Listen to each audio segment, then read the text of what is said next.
देखिए, आज national health mission के तहत डिस्ट्रिक्ट हेल्थ सोसाइटी की बैठक की गई थी, जिसमें सभी विभागीय चिकित्सा पदाधिकारी, उनके ब्लॉक हेल्थ मैनेजर, हमारे डीपीएम हेल्थ, सीएस साहब सभी उपस्थित थे।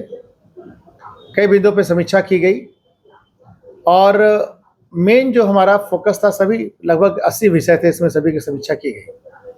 मेन जिस पर मुझे थोड़ी चिंता हुई वो कि पेशेंट का जो वेटिंग टाइम है गोपालगंज सदर में बहुत ज़्यादा है। तो मैंने इसके कारण की जब समीक्षा की तो पता चला कि 7:45 बजे तक रजिस्ट्रेशन समाप्त होता है और 9 बजे से डॉक्टर साहब को बैठ जाना चाहिए, लेकिन डॉक्टर साहब आते हैं कोई 9:45 में, कोई 10 में, कोई 10:30 में।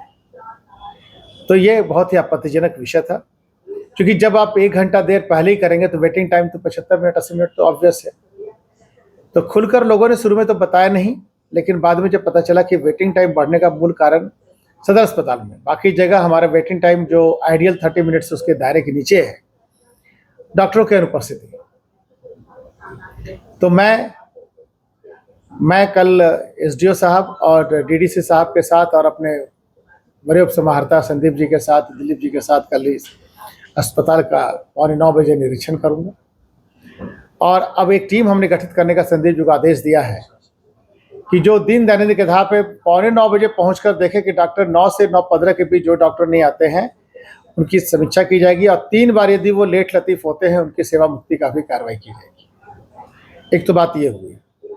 दूसरी बात जो सबसे चिंताजनक स्थिति इसके अतिरिक्त जो था वह कि हमारे सभी अस्पतालों में लगभग हम लोगों ने ऑनरेरियम बेसिस पर, जिसमें कि डॉक्टर साहब को 5,000 रुपये मिलता है, सी सेक्शन जो सिजेरियन के माध्यम से जो प्रसव कराने की कार्रवाई है, और यहाँ डॉक्टर इम्पायरेंट हैं, सभी सरकारी डॉक्टर हैं, और सूचना मिली कि सरकारी डॉक्टर लगभग अपना अस्पताल का काम और अपना नर्सिंग होम का काम निपटा के 6 सवा 6 बजे जाते हैं ऑपरेशन के लिए।